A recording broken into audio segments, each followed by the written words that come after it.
तो इसी सीरीज का नेक्स्ट जो टॉपिक है, चैप्टर है, वो है लाइफ प्रोसेस। इसको पूरा कर लेते हैं।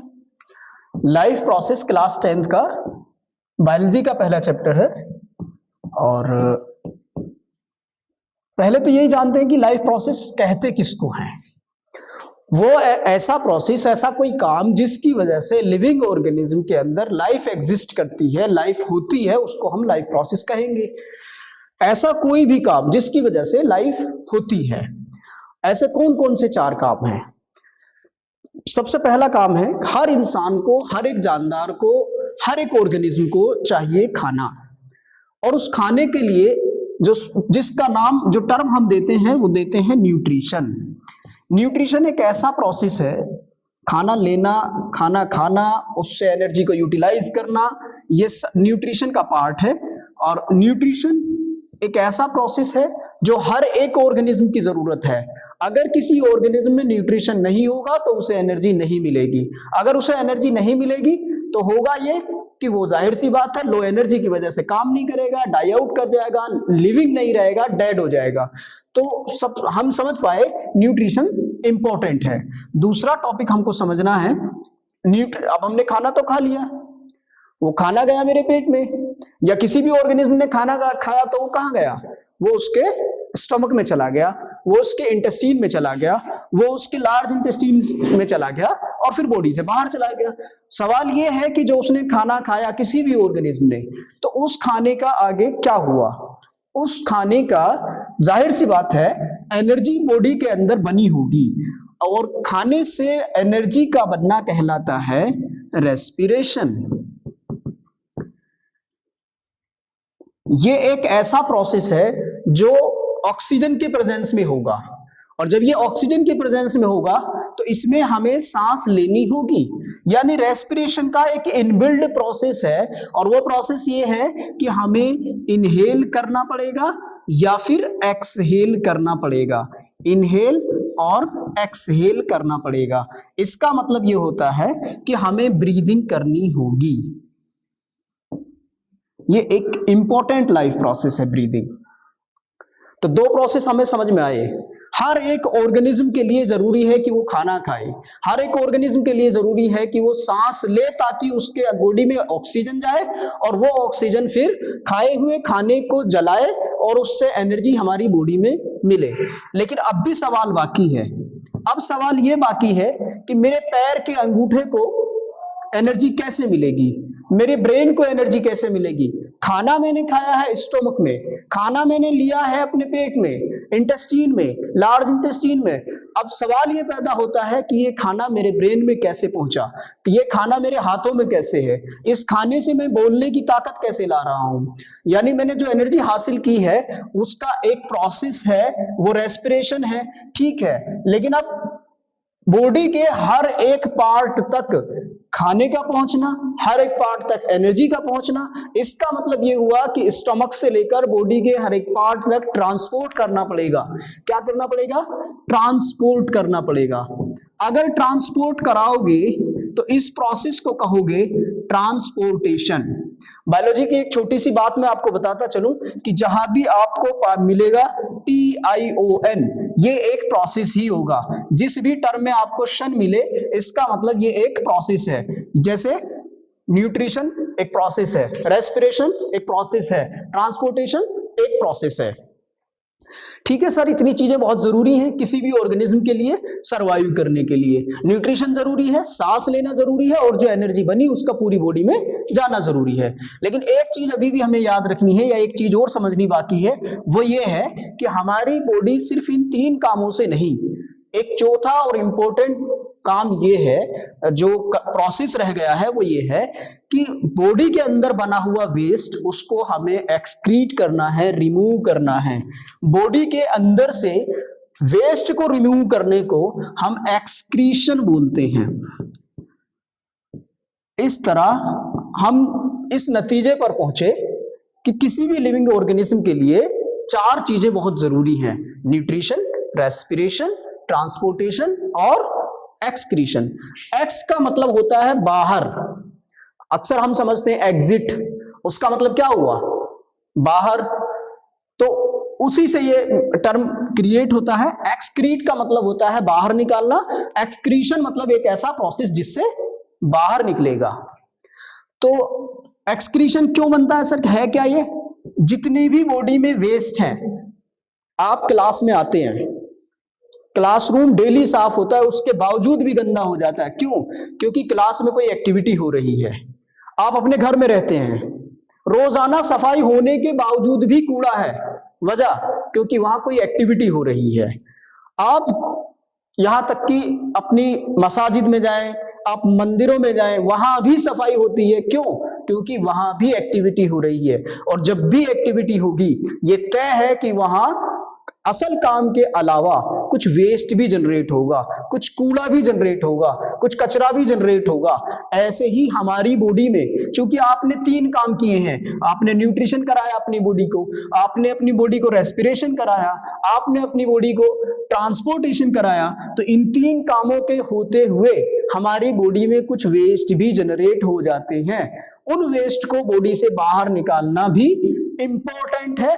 अगर वेस्ट बाहर नहीं निकलेगा तो बॉडी के अंदर वो डिस्टरबेंस करेगा, वो बॉडी के ऑर्गन्स को डिस्टर्ब करेगा, वो बॉडी के ऑस्मोटिक बैलेंस को डिस्टर्ब करेगा, वो बॉडी के ऑर्गन्स को डिफंक्ट कर देगा। तो इसीलिए जरूरी है कि वो वेस्ट बाहर जाए। उसका एक प्रोसेस है एक्सक्रीशन। अभी हमने चैप्टर का सिर्फ इंट्रोडक्शन सुना है। इस इंट्रोडक्शन से हमें यह पता चल गया है कि लाइफ के 4 मेन प्रोसेस हैं। अगर हम इस चैप्टर की बात इस तरह करें कि 10th क्लास में इन टॉपिक्स को कैसे पढ़ते हैं, तो सबसे पहले आपने सुना होगा कि हम सारे टॉपिक्स पढ़ेंगे प्लांट्स में कैसे होते हैं, फिर हम पढ़ेंगे अदर एनिमल्स में कैसे होते हैं, और एक इंपॉर्टेंट टॉपिक हम पढ़ेंगे वो ये है कि ह्यूमन बीइंग के अंदर ये लाइफ प्रोसेसेस कैसे होते हैं। तो ह्यूमन बीइंग इस तरह से आपको दिख रहा है कि सामने 3 टॉपिक हैं, लेकिन हर एक टॉपिक के चारों पार्ट पढ़ने हैं। मतलब प्लांट्स का रेस्पिरेशन भी पढ़ना है, प्लांट का आपको न्यूट्रिशन भी पढ़ना है, प्लांट का आपको ट्रांसपोर्टेशन भी पढ़ना है, और प्लांट का एक्सक्रीशन भी पढ़ना है। तो 4 टॉपिक आपको ये पढ़ने हैं। इसके बाद 4 टॉपिक आपको पढ़ने हैं एनिमल्स के, और चारों टॉपिक पढ़ने हैं आपको मतलब ह्यूमन बीइंग के स्पेशली। तो कुल मिलाकर हमारा ये चैप्टर 12 टॉपिक्स में होगा। और आई एम श्योर कि अगर आपने ये 12 टॉपिक्स एक बार कंसंट्रेशन के साथ सुन लिए, देख लिए, पढ़ लिए, तो आप एक परफेक्ट नोट्स बनाने में कामयाब होंगे, और उसके साथ साथ आप एग्जाम की परफेक्ट तैयारी भी कर सकते हैं। शुरू करते हैं पहले टॉपिक से। टॉपिक रहेगा न्यूट्रिशन इन प्लांट। तो हमारी हेडिंग होगी न्यूट्रिशन इन प्लांट्स।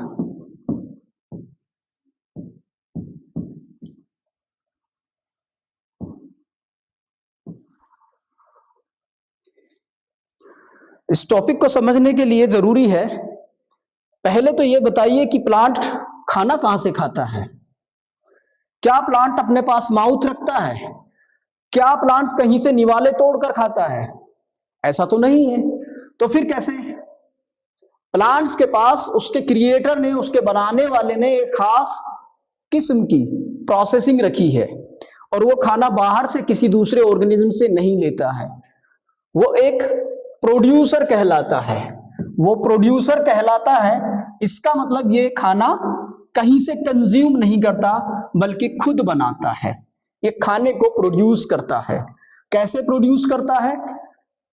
हम समझते हैं और जानते हैं कि सनलाइट की प्रेजेंस में 6th, 7th, 8th क्लास में हम इसको पढ़ते हैं। सनलाइट की प्रेजेंस में एक प्रोसेस जिसे कहा जाता है फोटोसिंथेसिस, ये प्रोसेस होता है, और इस प्रोसेस से प्लांट ग्लूकोज बनाता है। प्लांट ग्लूकोज बनाता है। ये वही ग्लूकोज है जो एनर्जी प्रोवाइड करती है। इसका केमिकल फॉर्मूला C6 H12O6 से है। इसी ग्लूकोज को प्लांट जनरेट करता है। कहां जनरेट करता है? सनलाइट को ट्रैप करता है क्लोरोफिल से। किससे?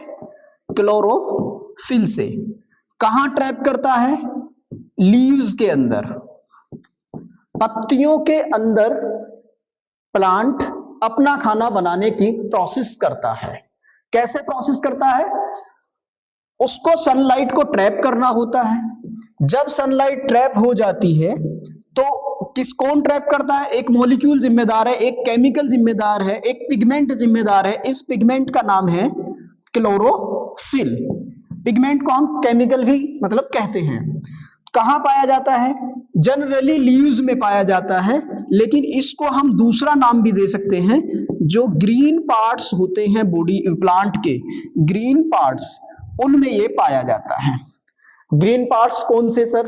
कभी कभी स्टेम भी ग्रीन होता है, कभी कभी आप देखेंगे फ्लावर की बड जो होती है वो भी ग्रीन कलर की होती है, कभी आप देखेंगे ट्विग जिसे हम टहनी कहते हैं वो भी हरी होती है।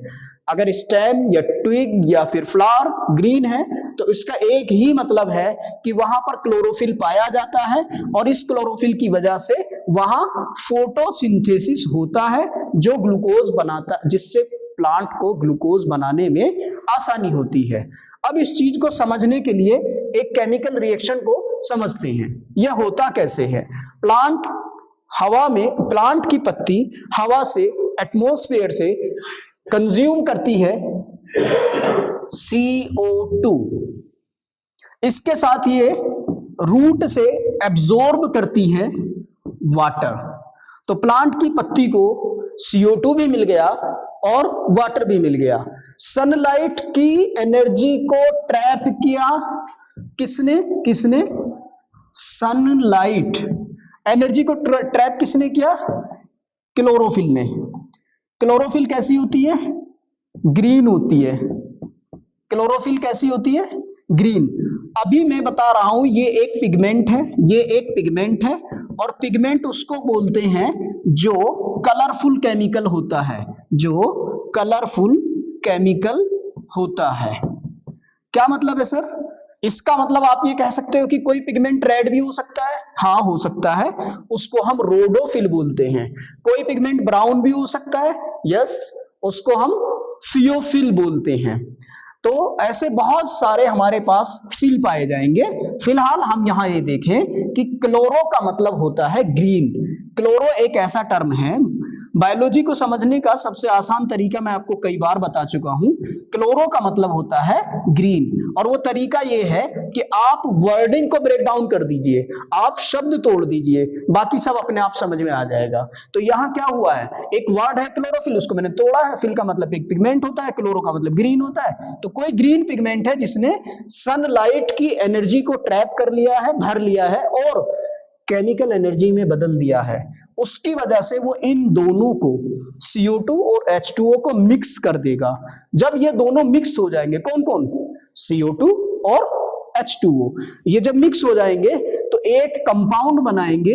क्या नाम है उस कंपाउंड का? हाँ, बिल्कुल ठीक, उसका नाम है C6H12O6।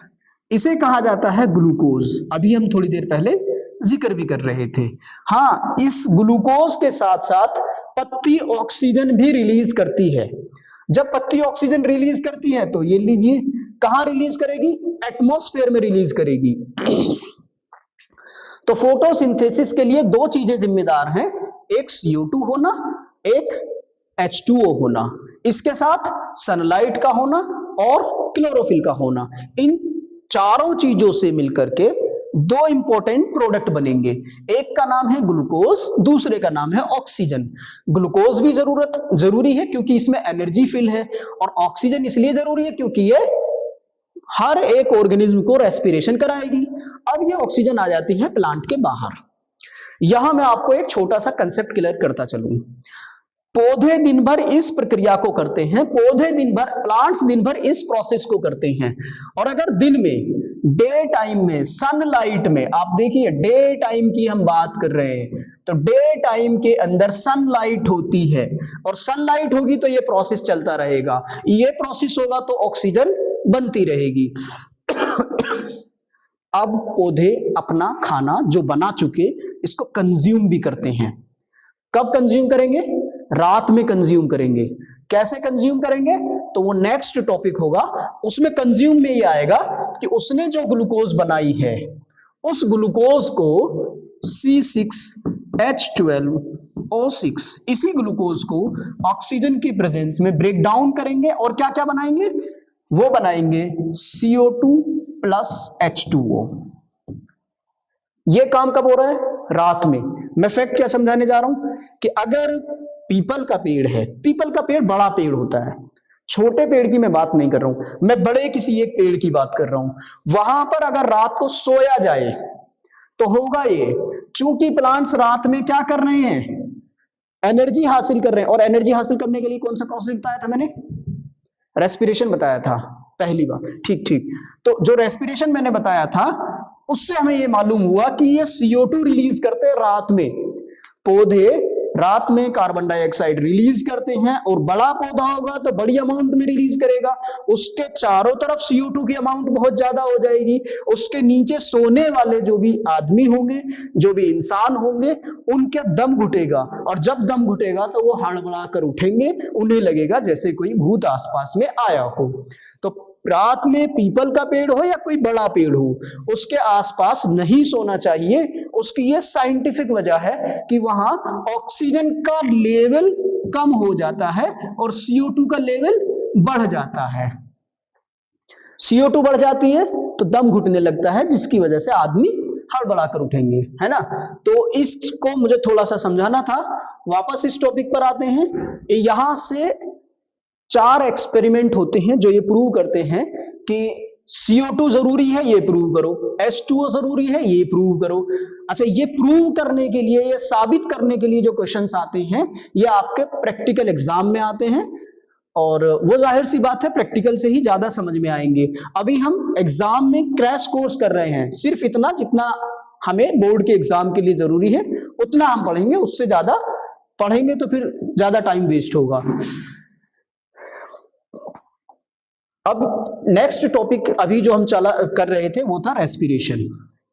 ये टॉपिक असल में इसमें मैं अगर लिख दूं, हेडिंग बना दूं रेस्पिरेशन, तो ये होगा। रेस्पिरेशन क्या होता है? कहां की बात कर रहे हैं हम? प्लांट्स की बात कर रहे हैं। रेस्पिरेशन को आम तौर पर मैं और आप समझते ये हैं सांस लेना और सांस छोड़ना रेस्पिरेशन है। ये गलत कंसेप्ट है। रेस्पिरेशन का असल मतलब ये है कि ऐसी कोई प्रोसेस जिसमें एनर्जी निकले, जिसमें हमें एनर्जी मिले, उसको हम कहेंगे कि ये रेस्पिरेशन है। और उसके लिए इंपॉर्टेंट है, बहुत ज्यादा जरूरी है ऑक्सीजन का होना। अगर ऑक्सीजन है तो ग्लूकोज से वो लड़ेगी, वो ग्लूकोज से रिएक्शन करेगी। जब वो ग्लूकोज से रिएक्शन करेगी तो वो CO2 बनाएगी, H2O बनाएगी, प्लस एनर्जी बनाएगी in the form of ATP।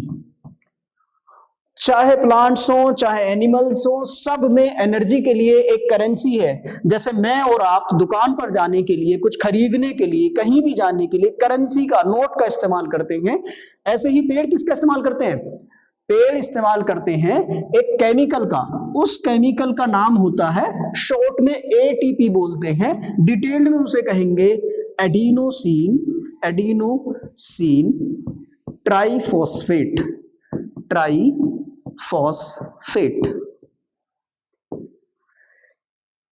तो एनर्जी ATP करेंसी। कौन? ATP क्या है? एनर्जी करेंसी है। क्या कर, कब बनेगा? जब बनेगा जब रेस्पिरेशन होगा। ये रेस्पिरेशन कहां होगा? हर एक सेल के साइटोप्लाज्म में होगा। तो मैं यहां लिख देता हूं कि रेस्पिरेशन की एक ही जगह है और वो है साइटोप्लाज्म। सर ये क्या होता है? साइटो का मतलब पहले बता चुका हूं। साइटो का मतलब होता है सेल और प्लाज्म का मतलब होता है उसके अंदर का फ्लूइड, उसके अंदर का लिक्विड, उसके अंदर का पानी, उसके अंदर का फ्लूइड मटेरियल। तो जो मटेरियल यहां ये है सारा का सारा, सबसे बाहर ये सेल है, इसको हम कहते हैं सेल मेम्ब्रेन इसको हम कहेंगे साइटोप्लाज्म। इस साइटोप्लाज्म के अंदर जो प्रोसेस होगा ये रेस्पिरेशन होगा। अब सर सेल कहां है?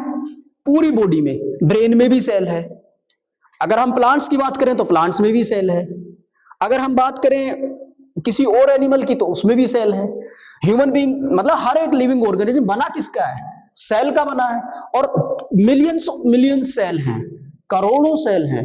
हर सेल में ये रेस्पिरेशन होगा, ये प्रोसेस होगी, और हर सेल अपनी एनर्जी इसी प्रोसेस से पूरी करेगी। इसके बाद तीसरा टॉपिक आता है प्लांट्स के अंदर ट्रांसपोर्टेशन का। अभी आपने कहा सर CO2 हम ले लेते हैं कहां से? एटमॉस्फेयर से। कैसे आती है वो आ जाती है डायरेक्टली, लीफ की स्ट्रक्चर रह गई है उसे हम बना लेते हैं। ये लीफ की कोई स्ट्रक्चर है और इस लीफ के दो पार्ट होते हैं। दो आप देखेंगे, सरफेस, फ्रंट सरफेस होती है थोड़ी सी स्मूथ होती है, और जो उसकी बैक सरफेस होती है वो थोड़ी सी रफ होती है। रफ सरफेस पे आप क्या देख रहे हैं? रफ सरफेस पे कुछ आपको महसूस होता है कि कुछ दाने से हैं। असल में ये दाने से या पोर से आपको दिखाई देंगे, छिद्र आपको दिखाई देंगे, ये स्टोमेटा कहलाते हैं। स्टोमेटा क्या होता है? स्टोमेटा ही CO2 के एंट्री का पोर्टल है। पोर्टल मतलब गेट। अब गेट हमारे अक्सर जो होते हैं वो दो मतलब फ्लैट से मिलकर बनते हैं, और वो कैसे? यहां पर स्टोमेटा का मैं स्ट्रक्चर बना रहा हूं, ये क्लोज्ड स्टोमेटा है, और इस स्टोमेटा को चारों तरफ से कुछ सेल्स ने घेर रखा है।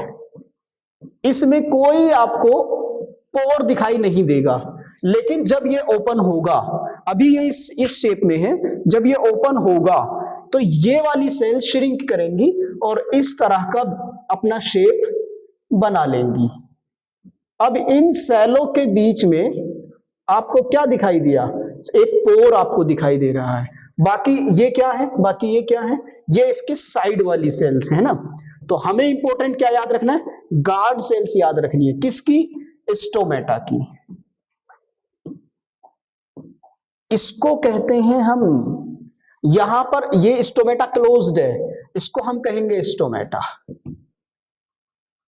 किस में पाया जा रहा है? लीफ में पाया जा रहा है। क्यों पाया जा रहा है? क्योंकि इससे CO2 लीफ के अंदर एंट्री करेगी या ऑक्सीजन इससे एग्जिट करेगी, ऑक्सीजन इससे बाहर आएगी। उसी तरह चाहिए क्या क्या फोटोसिंथेसिस करने के लिए? क्या चाहिए? एक तो चाहिए था CO2 और चाहिए था वाटर। वाटर तो सर पेड़ को जमीन से मिलता है, रूट से हम लेते हैं उसको। अब रूट से मान लीजिए ये कोई प्लांट है, अब इस प्लांट के यहां पर वाटर चाहिए, यहां लीव्स हैं, इन लीव्स को वाटर चाहिए। कहां से लाएंगे? नीचे से अपने आप उठ के आएगा, वो पूरा प्रोसेस है, पढ़ेंगे उसको। फिलहाल यहां से लेकर यहां तक एक स्पेशल टाइप ऑफ पाइप लगा हुआ है, स्पेशल टाइप ऑफ पाइप, हम उसे कहते हैं जाइलम। जाइलम क्या होता है? स्पेशल टिश्यू होता है। जाइलम क्या है? Special tissue. किस लिए है ये? यही है वाटर के ट्रांसपोर्ट के लिए रिस्पॉन्सिबल। ये वाटर का ट्रांसपोर्ट कराता है। कौन कराता है? जाइलम है क्या? एक टिश्यू। टिश्यू किसको बोलते हैं? यह हम पढ़ चुके हैं। टिश्यू बोलते हैं ग्रुप ऑफ सेल को। टिश्यू बोलते हैं हम ग्रुप ऑफ सेल्स को। कैसे पता है ये हमें? अब जो जाइलम की हम बात कर रहे हैं, यहां से लेकर यहां तक सेल्स ही होंगी, बहुत सारी सेल्स लगी होंगी, मिलियंस ऑफ सेल्स लगी होंगी जो पानी को सब जगह पहुंचाने में लगी हुई हैं। अगर ऐसे ऐसे ऐसे ऐसे पानी जाएगा तो बहुत सारी सेल लग रही है, इसीलिए इसको कहते हैं जब बहुत सारी सेल मिल करके सिमिलर फंक्शन करती हैं तो उसे कहा जाता है कि वो एक टिश्यू है। जाइलम भी एक टिश्यू है, और ये टिश्यू करता क्या है? ट्रांसपोर्ट करता है वाटर को। अब बात आती है कि सर खाना बना पत्ती में, और हम देखते हैं कि स्टेम भी अच्छा खासा मोटा ताजी हो रहा है। कुछ पौधे ऐसे हैं जो अपना खाना जड़ों में स्टोर करते हैं, जैसे मान लीजिए पोटैटो है, ऑनियन है, या और गार्लिक है। तो ये सब चीजें क्यों होती हैं? ये इसीलिए कि प्लांट ने जो अपना खाना बनाया उस खाने को स्टोर भी तो कर रहा होता है। प्लांट कहाँ स्टोर करता है? कुछ प्लांट पत्ती में स्टोर करते हैं, लीव्स में, कुछ स्टेम में, कुछ उसको स्टोर करते हैं अपने रूट्स में। तो ये कहा जा सकता है कि जो खाना बना उस खाने को ट्रांसपोर्ट कराने का काम किसका है? मैं यहां लिख देता हूं फ्लोएम। ये क्या है?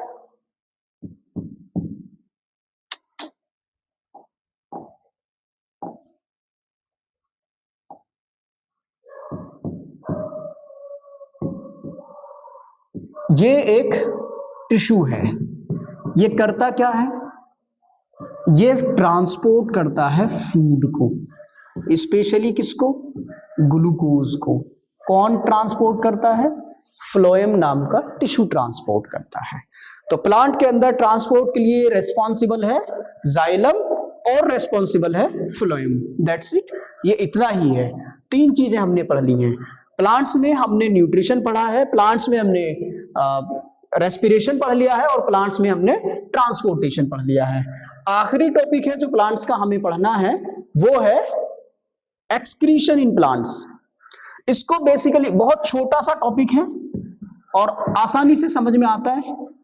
Excretion in plants. सबसे पहले, प्लांट के पास ऐसा कोई ऑर्गन नहीं है जिससे वो अपना वेस्ट रिमूव करे। उसके लिए ये करता ये है कि इस पहला काम, इसकी सेल में बड़े बड़े डस्टबिन होते हैं जिन्हें क्या कहा जाता है? वैक्यूल कहा जाता है। यानी खाली स्पेस होता है। जैसे ये सेल है और इस सेल का तकरीबन 75% एरिया वॉल्यूम में ये कंज्यूम करता है, रखता है, और इसमें कुछ नहीं होता। सेल अपना कूड़ा कबाड़ वेस्ट इसमें भरती रहती है। तो प्राइमरीली वेस्ट का मैनेजमेंट कैसे है? सेल की एक बहुत बड़ा, मतलब बड़ी सेल का बड़ा पार्ट एक वैक्यूल पाया जाएगा, उसमें भर जाएगा वेस्ट। तो एक तरीका तो ये हुआ। दूसरा तरीका ये हुआ प्लांट का, साल भर में प्लांट को अपनी लीव्स को फॉल ऑफ करना ही करना है।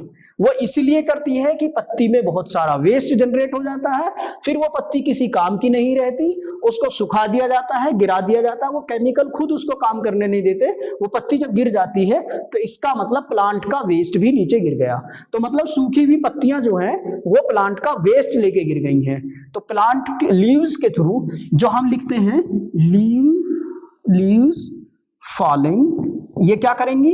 वेस्ट को रिमूव कर देंगी।